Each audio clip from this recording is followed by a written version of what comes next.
आपके चरणों में आगे हैं। आपका धन्यवाद करते हैं कि आपने हमें जीवित रखा है और अपने वचन पर मनन करने का फिर से हमें मौका दिया है।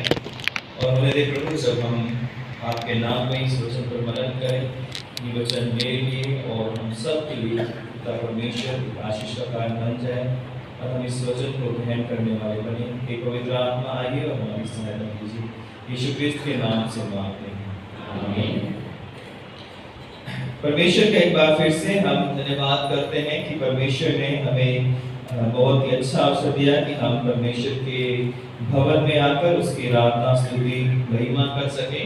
और आज जो वचन के हिस्से हमारे सामने पढ़े गए हैं वो निर्गमन 17वां अध्याय और उसके 8 से आखिरी आयत तक और प्रेरितों के काम 12 और 1 से 12 आयत तक। तो यहाँ पर दो जो हिस्से हैं बाइबल के हैं, तो यहाँ पर एक चीज जिस पर हम मनन करेंगे कि परमेश्वर से जब हम प्रार्थना करते हैं तो उसकी जो सामर्थ है, परमेश्वर की सामर्थ है, वो कैसे काम करती है या कैसे वो हमें उत्तर देता है। तो यहाँ पर अगर हम 17वां अध्याय पढ़ते हैं तो जब इस्राएली लोग मिस्र से निकले थे तो उनके अंदर बहुत सारी कुड़कुड़ाहट थी, बहुत सारे अच्छे लोग थे, बहुत सारे कुड़कुड़ाने वाले वाद विवाद करने वाले लोग थे। और मूसा से उन्होंने पीने के पानी के लिए विवाद किया और फिर परमेश्वर ने कहा कि जाके चट्टान पर एक जो उसके हाथ में डंडा है उसको मारे लाठी को, और उसमें से चट्टान में से पानी निकला और सबने पिया। तो थोड़ा सा उनका जो वाद विवाद था वहां पर कम हुआ। उसके बाद हम देखते हैं कि मूसा जो था वो दो तरह की समस्याओं को फेस कर रहा था। पहली तो ये कि उसके जो अपने लोग थे वो लोग उसके साथ हमेशा वाद विवाद करते हैं। अगर हम 16वां अध्याय पढ़ें, वहां बटेरे और मन्ना जब बरसाया गया तो वहां पर वो खाने के लिए लड़ रहे थे कि हमें खाना चाहिए, और यहाँ पर ये पानी के लिए लड़ रहे हैं तो हमें पानी चाहिए।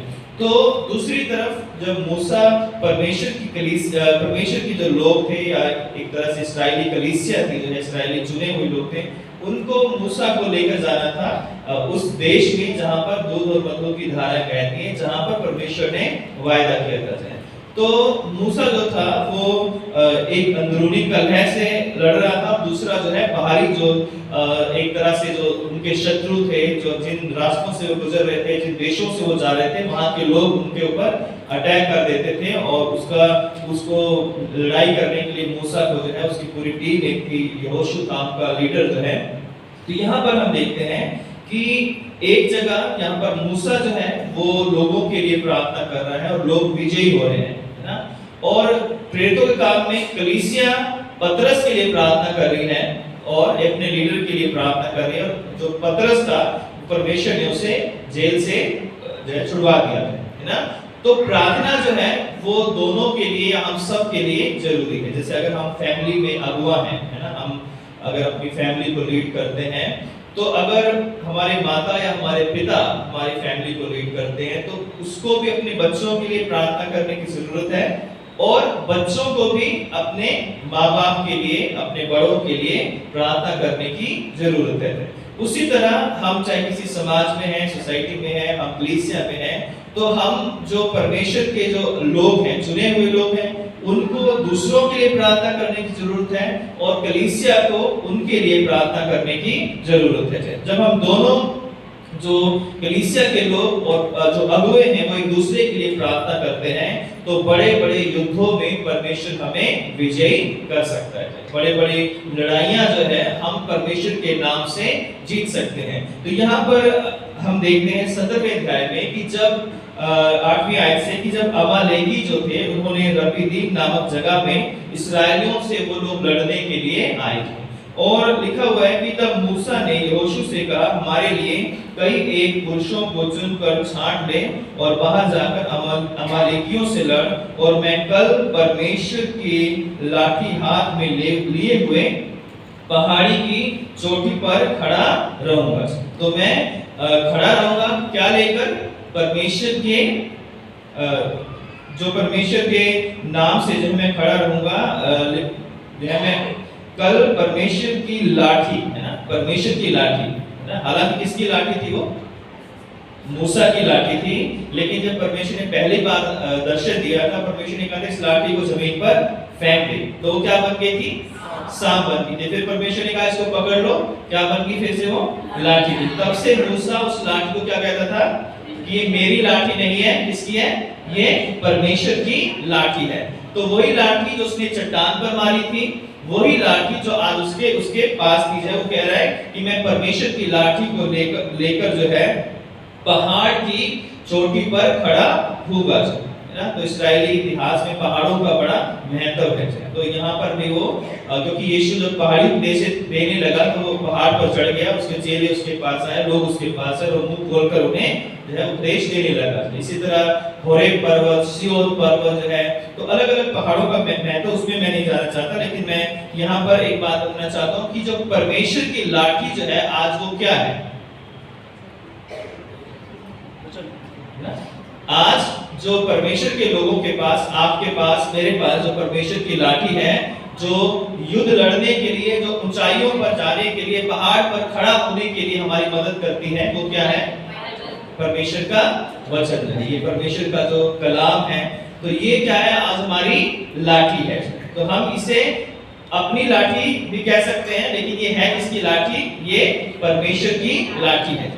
और कई लोगों को ये लाठी बड़ा आराम देती है और कई लोगों को ये लाठी जो है बड़ा परेशान करती है। इसकी चोट जब लगती है तो बहुतों को इससे बड़ी परेशानी भी होती है, इसलिए इसे तलवार भी कहा गया है। इसलिए इसे जो है अलग-अलग तरह के नाम जो है, इसे हथौड़ा भी कहा गया है, इसे तलवार भी कहा गया है।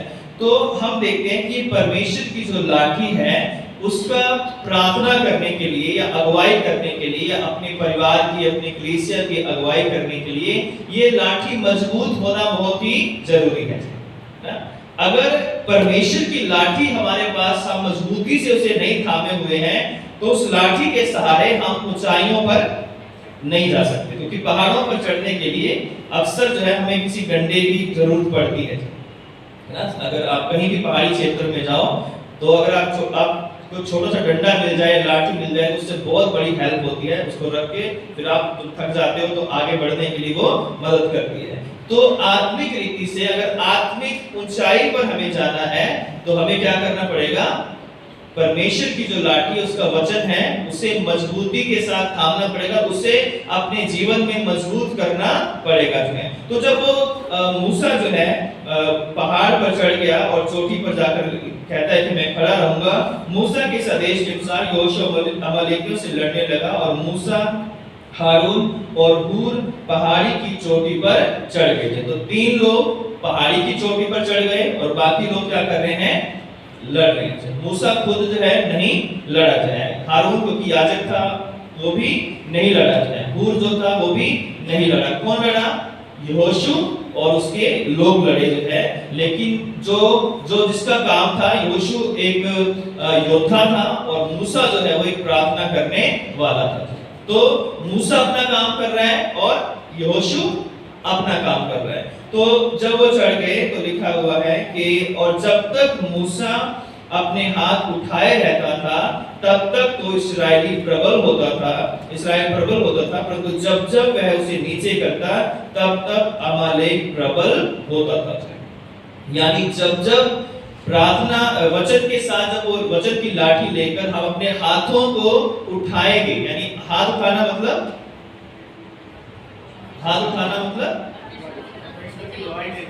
परमेश्वर से प्रार्थना करना, है ना। हाथ जो है, हाथ उठाना, हाथ उठाकर ऐसे करना, अक्सर जो है ये हम प्रार्थना को ये इंडिकेट करता है कि हम हाथ उठाकर क्या करें? परमेश्वर से प्रार्थना करें। तो जब तक हम प्रार्थना करते हैं या जब तक परमेश्वर के लोग हमारे लिए प्रार्थना कर रहे हैं तो हम क्या होते जाते हैं? प्रबल होते जाते हैं। तो आज यदि आप किसी मुकाम पर हैं, हो सकता है उसके पीछे आपके माता पिता, आपके किसी बड़े व्यक्ति की प्रार्थनाओं का असर हो सकता है, किसी परमेश्वर के अगुवे की प्रार्थनाओं का असर हो जाए, हो सकता है कोई व्यक्ति लगातार आपके लिए प्रार्थना कर रहा है, इसलिए आज आप ऊंचाई पर पहुंच रहे हो, आज आप युद्धों को जीत रहे हो, आज आप जीवन में आगे बढ़ रहे हो ना। तो हमें एक दूसरे के लिए प्रार्थना करना बहुत ही जरूरी है, क्योंकि जब हम एक दूसरे के लिए प्रार्थना करते हैं तो हम जीवन की ऊंचाइयों में आगे बढ़ते हैं और अपने शत्रुओं पर विजय पाते हैं। अपने दुश्मनों पर तो तरह तरह के शत्रु इस संसार के अंदर शैतान हमारे लिए भेजता है अलग अलग रूप में, तो हम उनसे जीतने पाएंगे, क्योंकि जब तक हमारे हाथ खड़े हैं प्रार्थना में तो परमेश्वर हमें हर मुश्किल से पार लगाएगा, हर मुश्किल में हमें ताकत देगा और हम विजय होते जाएंगे। जब हम प्रार्थना करने छोड़ देंगे, जब हम इस लाठी को रख देंगे कि अब हम इस लाठी को नहीं उठाएंगे, वचन को नहीं पढ़ेंगे, इस पर मनन नहीं करेंगे, तब तक जो है हम हारना शुरू कर देंगे। तो इसलिए जो है हमें इस लाठी को मजबूत करके अपने पास रखना है, इसे पढ़ना है और इसके साथ हमें प्रार्थना करनी है। और फिर लिखा है कि जब जो है अमालेकी हारते थे तब जब मूसा हाथ उठाए रहता था, और वो जीतते थे जब मूसा हाथ को नीचे कर सकता था। और जब मूसा के हाथ भारी हो गए, है ना, तो यानी जब मूसा थक गया जाए, क्योंकि वो एक उसका अपनी लिमिट थी खड़े रहने की, हाथ ऊपर खड़े करने की, तो जब वो थकने लगा तो क्या हुआ, तब उन्होंने एक पत्थर लेकर मूसा के नीचे रख दिया जाए। तो हारून और हूर ने क्या किया, कितनी बुद्धिमानी का काम किया कि उसके नीचे पत्थर को रख दिया ताकि ये बैठे। और फिर लिखा हुआ है कि और वह उस पर बैठकर हारून और हूर एक अलग में उसके हाथों को संभाले रहते थे। दो लोग उसकी हेल्प के लिए ऐसे खड़े हुए कि उसके हाथों को नीचे गिरने नहीं दिया, वो थका भी नहीं, उसके हाथों को पकड़ के रखा और इस्राएली लोग हारे भी नहीं। तो जो व्यक्ति हमारे लिए प्रार्थना करता है, जो व्यक्ति हमारे लिए चाहे हमारे मम्मी है, हमारे पापा है, हमारे दादा है, हमारी दादी है, हमारे पास्टर है, हमारे चाहे और कोई जानने वाले जो हमारे लिए निरंतर प्रार्थना कर रहे हैं, उनके हाथों को हमें क्या करना है, संभालना है।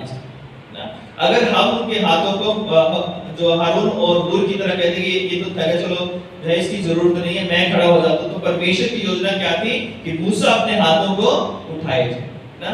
तो यहाँ पर जो है हारून ने और हूर ने उसके हाथों को संभाला और उसके जब तक वो युद्ध चलता रहा, लिखा हुआ है कि और उसके हाथ सूर्यास्त तक स्थिर रहे थे, यानी उसको बिल्कुल नीचे होने नहीं दे, क्योंकि वो उसका सहारा बन गए थे।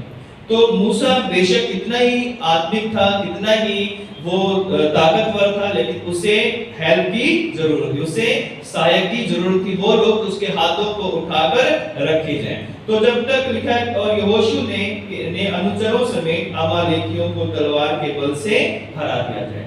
तो यहाँ पर मूसा जो क्या कर रहा है, अपने इस्राएली लोगों के लिए अपने हाथों को ऊपर उठाए हुए हैं, और जब तक वो हाथ उठाए हुए, जब तक वो प्रार्थना कर रहा है, तब तक वो परमेश्वर की ओर ताक रहा है, तो इस्राएली लोग जीत रहे हैं। और उस दिन जो है, जिस दिन ये युद्ध हुआ, उस दिन सारे इस्राएली यहोशू की लीडरशिप में उन्होंने जीत प्राप्त की, क्योंकि मूसा जो उनके लिए प्रार्थना कर रहा था। तो हम अगर प्रेरितों के काम में आते हैं, तो जब वहां पर सताव आया तो वहां पर पतरस जेल के अंदर बंद था, और लिखा हुआ है कलीसिया उसके लिए लो लगाकर प्रार्थना कर रही थी, है ना।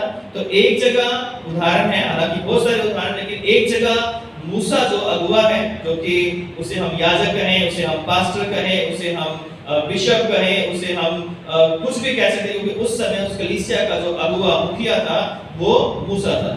यहाँ पर पतरस जो था, सताव के बाद, पवित्र आत्मा आने के बाद जब सताव आया, लोगों के ऊपर प्रचार शुरू किया गया, तो पतरस की ओर सब देखते थे, क्योंकि 12 चेलों में पतरस लीड लेता था हर काम के लिए। और जितने भी एक आश्रय कर्म हुए हैं, पतरस का प्रचार हुआ, लोगों ने बपतिस्मा लिया, वो सब पतरस की अगुवाई में हुआ है, पवित्र आत्मा पाने के बाद है। तो अब क्या हुआ, पतरस को जो है हेरोदेस ने जेल के अंदर डाल दिया। तो अब ऐसा नहीं था कि कलीसिया ने कहा कि चलो पतरस को अब जेल में डाल दिया गया है और याकूब को मरवा दिया गया, हम भी अपने अपने घरों को चले जाएंगे, हम क्यों प्रार्थना करें, हमें क्या लेना देना जो है, उनकी प्रॉब्लम है, हम क्यों उसके लिए परेशान हो रहे हैं, तो हम अपने अपने घरों को चले जाते हैं। लेकिन कलीसिया ने ऐसा नहीं किया जाए, और लिखा हुआ है कि सो बंदी गृह में पतरस की रखवाली हो रही थी 5वें आयत में, परंतु कलीसिया उसके लिए लो लगाकर परमेश्वर से प्रार्थना कर रही थी। कैसे कर रही थी प्रार्थना? लो लगाकर दिया। तो लो लगाकर मतलब जो है बहुत ही सच्चाई के साथ और बहुत ही कंटिन्यूअसली जो है फर्वेंटली जो है वो उसके लिए प्रार्थना कर रहे थे। बिल्कुल जो है बिना ढिलाई दिए हुए। तो हमें भी एक दूसरे के लिए बिना ढिलाई दिए हुए प्रार्थना करने की जरूरत है। और जितना हम प्रार्थना करते हैं एक दूसरे के लिए उतना परमेश्वर हमें आशीषित करता है। और फिर लिखा हुआ है कि और जब हेरोदेस उसे उनके सामने लाने को था तो उसी रात पतरस 2 जंजीरों में बंधा हुआ 2 सिपाहियों के बीच में सो रहा था और पहरुए द्वार पर बंदी गृह की रखवाली कर रहे थे। और देखो प्रभु का एक स्वर्गदूत आ खड़ा हुआ। तो कलीसिया क्या कर रही थी? प्रार्थना कर रही थी। तो जब कलीसिया प्रार्थना कर रही थी तो परमेश्वर ने किसको भेजा? स्वर्गदूतों को भेजा है।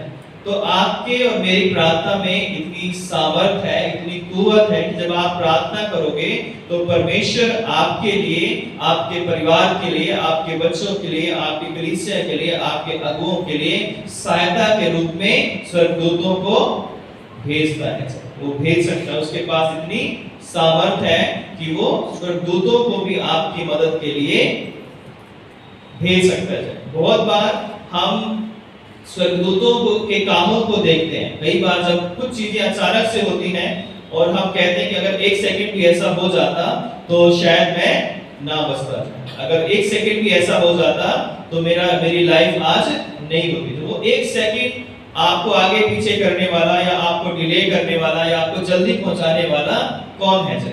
वो परमेश्वर है जो अपने स्वर्गदूतों को भेजकर हमारी मदद करता है। एक बात की घटना मुझे याद आ रही है।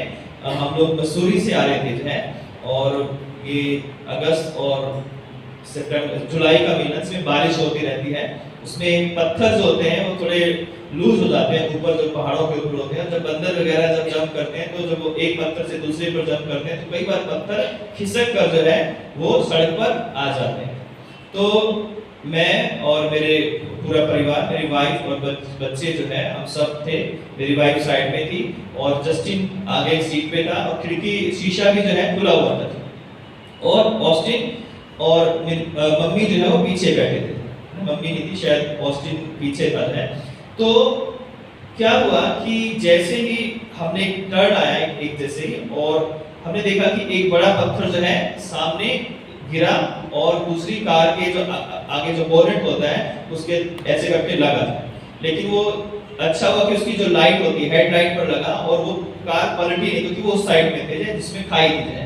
दूसरे ही क्षणों में देखा कि एक और पत्थर आ रहा है और मैंने हल्के से जो है एकदम टर्न था जब ब्रेक मारे और मेरे सामने ही जो है जरा सा कुछ सेकंड जो है मैं पीछे रहकर मेरे से पहले जो है वो पत्थर जो है वो जाकर खाई में गिर गया।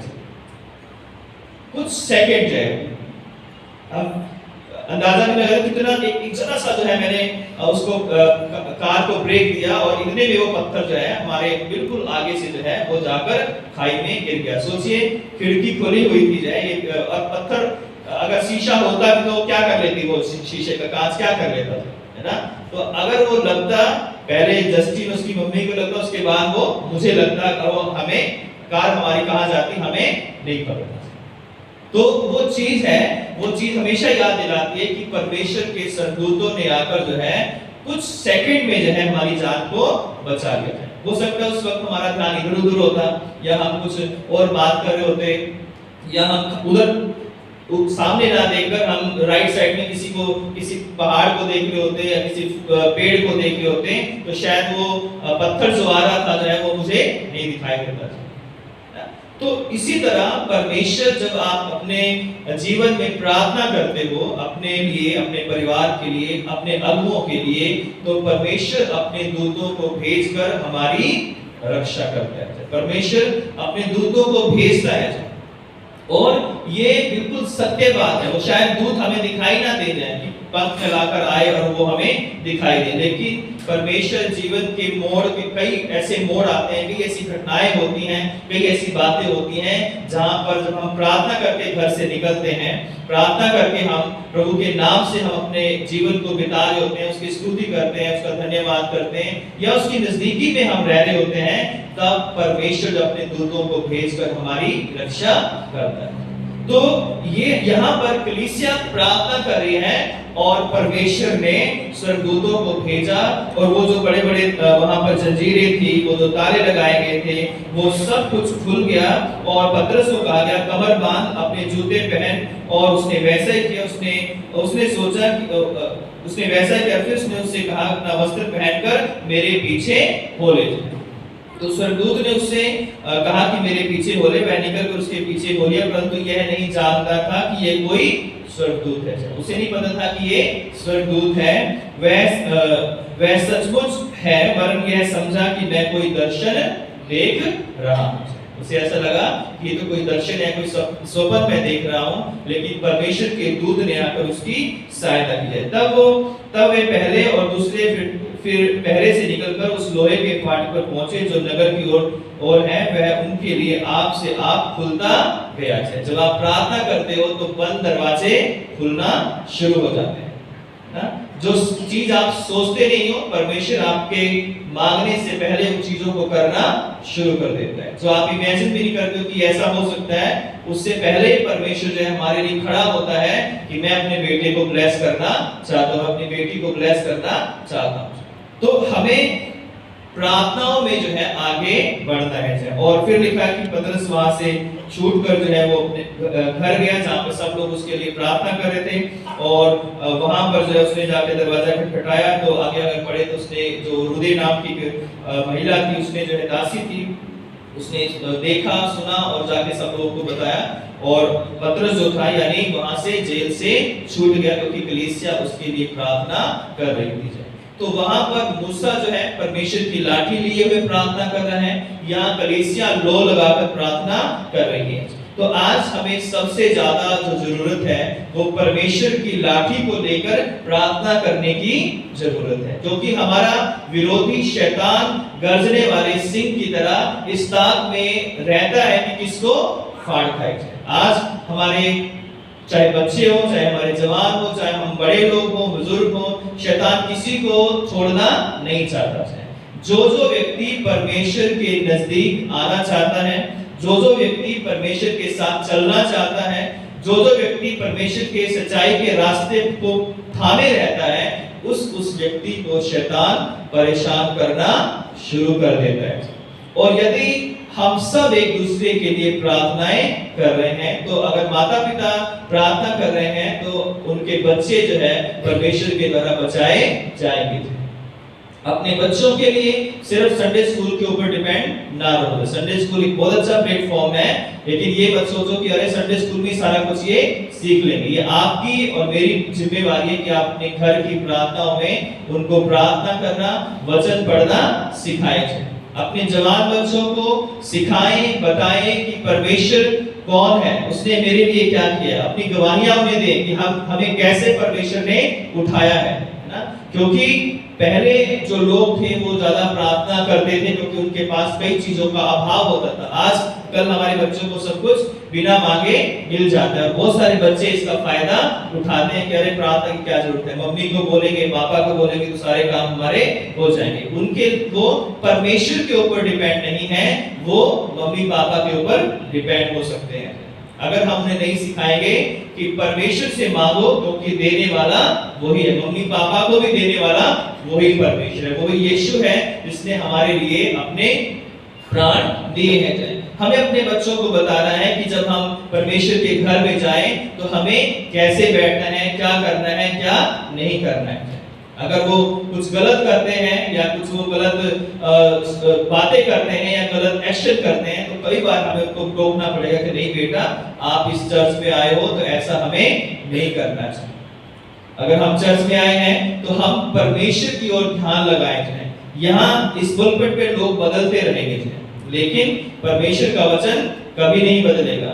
आप लोग जो है अगर परमेश्वर से जुड़ोगे तो आशीषें पाते रहोगे, लेकिन यहाँ पर आकर भी अगर हम परमेश्वर के नाम को नहीं लेंगे, कुछ जानेंगे, या हम सोचेंगे कि अरे जो है ये तो टाइम वेस्ट करके अब मम्मी ने भेज दिया, पापा ने भेज दिया, जबरदस्ती मुझे जबरदस्ती लेकर आ गए जो है, तो हमें कोई आशीष नहीं मिलेगी। या हम आए और हम मोबाइल देख रहे हैं, गेम खेल रहे हैं, है ना, और हम मैच देख रहे हैं, यहाँ पे चर्च में आकर जो है बैठे हैं, सरबत चल रहा है, गीत गा रहे हैं और हम लोग मैच देख रहे हैं, हम लोग कोई मूवी देख रहे हैं, हम लोग कोई वीडियो देख रहे हैं, तो ये चीजें जो है हमारे लिए एक श्राप का कारण बनेगा। अभी उन्हें नहीं पता है कि हम इस घर में आ रहे हैं तो यहाँ पर कौन है ना?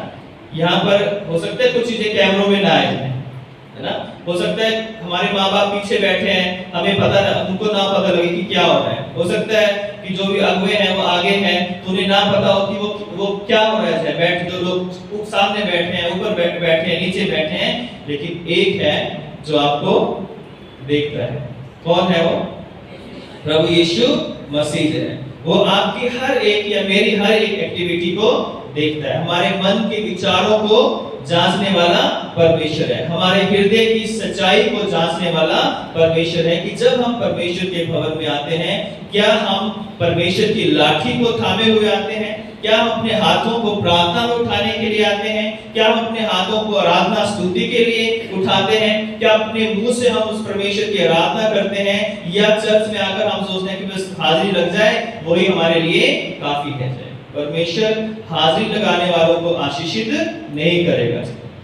हो सकता है संसार में आप पैसे से बहुत कुछ कर लो, अपनी एजुकेशन के बल पर बहुत कुछ जो है खरीद लो, ले लो जो है, लेकिन सच्ची शांति आपको कभी मिलने नहीं पाएगी यदि आप परमेश्वर के घर में, यदि हम आकर उसकी लाठी का अपमान करते हैं, अपने हाथों को जो प्रार्थना के लिए उठने चाहिए, उन हाथों को हम जो है मोबाइल चला कर गेम खेल रहे हैं, मैच देख रहे हैं, या आईपीएल देख रहे हैं, या कोई और चीज कर रहे हैं जो है, तो वो परमेश्वर जानता है। कहना मेरा काम है, सुनना या ना सुनना वो हम सब के ऊपर जो है डिपेंड है, कोई किसी को जबरदस्ती किसी के साथ नहीं कर सकता। लेकिन मैं अपने अनुभव से बता सकता हूं कि अगर हम प्रार्थना करेंगे अपने लिए, अपने परिवार के लिए, अपने बच्चों के लिए, तो आप परमेश्वर के स्वर्गदूतों को अपने जीवन में देखोगे। आप युद्धों में, जीवन के संघर्षों में आप अपने बच्चों को, अपने परिवार को, अपनी कलीसिया को जीतते हुए देखोगे। अगर हम खुद प्रार्थना नहीं करेंगे तो हमारे बच्चे भी कभी प्रार्थना नहीं करेंगे। अगर हम खुद बाइबल नहीं पढ़ेंगे तो हमारे बच्चे भी बाइबल नहीं पढ़ेंगे। तो ये हमारे ऊपर डिपेंड है कि हम उनको क्या सिखाना चाहते हैं, क्या बनाना चाहते हैं। क्योंकि अगर हमने आज उन्हें कुछ नहीं बनाया तो सबसे बड़ा नुकसान जो है वो उस व्यक्ति का होगा जिसके वो बच्चे हैं। वो सबसे पहले आंखें जो है, बाहर तो कोई आंखें उनकी देखे या ना देखे, सबसे पहले आप माँ बाप को अपनी आंखें दिखाना शुरू करेंगे। जब वो आपसे मजबूत हो जाएंगे, जब आप बूढ़े हो जाओगे, तो आपका सबसे बड़ा नुकसान जो है आपका ही होगा, क्योंकि आपने परमेश्वर का वचन उनके जीवन में नहीं बोया। जब वो गलत थे, जब हम उन्हें नहीं सिखाएंगे, तो ये नुकसान जो है किसी पड़ोसी को नहीं होगा। सबसे ज्यादा नुकसान वो उसी फैमिली को होगा जो आज जो है परमेश्वर के वचन को सीरियस जो है नहीं लेते हैं, और उस लाठी को नहीं मजबूती से थामे हुए हैं, और शैतान के से लड़ने के लिए किसी हथियार को उन्होंने नहीं लिया है। और शैतान जो है वो किसी पर दया नहीं करेगा। चोरी करने, हत्या करने और नाश करने के लिए आता है। उसके लिए चाहे बच्चा हो, चाहे बुजुर्ग हो, चाहे जो है जवान हो, स्त्री हो, पुरुष हो, वो आएगा, चोरी करेगा, घात करेगा और हत्या करेगा, यानी पूरी तरह से नष्ट कर देगा। ये बात सिर्फ चोरी तक सीमित रह सकती थी, है ना, घात तक सीमित रह सकती थी, लेकिन वो शैतान पूरी तरह हमें नाश करने के लिए आता है। तो परमेश्वर हम सबों को बहुत बहुत आशीष बरकत दे कि हम इस वचन को हम गंभीरता से लें, क्योंकि परमेश्वर का वचन जो है हमारे लिए जीवन की रोटी है, हमारे मार्ग के लिए हमारा जो है उजियाला है, पांव के लिए जो है। तो इस परमेश्वर के वचन अपने घरों में पढ़ें, प्रार्थना करें, बच्चों के साथ प्रार्थना करें, ताकि हमारे बच्चे कल को जो है प्रभु के वचन से भरे हों, और उन्हें पता हो कि हमें शैतान से लड़ने के लिए इस लाठी की जरूरत है, हमें एक दूसरे के को सहारा देने के लिए प्रार्थना करने की जरूरत है। आइए प्रार्थना करें। सर्वशक्तिमान पिता परमेश्वर, सारा आदर महिमा जलाल हम आपको देते हैं। आपका धन्यवाद करते हैं जीवन की सारी आशीषों के लिए, खासकर इस समय के लिए हम आपके धन्यवादी हैं जो आपने हमें दिया है पिता। प्यारे खुदा, जो वचन बोए गए हैं हम सब के लिए आशीषित और होने दे कि हम इसे बोलने वाले या सुनने वाले ना हो पिता, बल्कि हम सब इस पर चलने वाले हों और हम सब पर दया कर, ताकि पिता परमेश्वर आपके और नजदीक आए और आपकी सेवा कर सके। प्रार्थना उद्धारकर्ता यीशु ख्रिस्त के नाम से मांगते हैं, आमीन। आप सबों को जय मसीह की।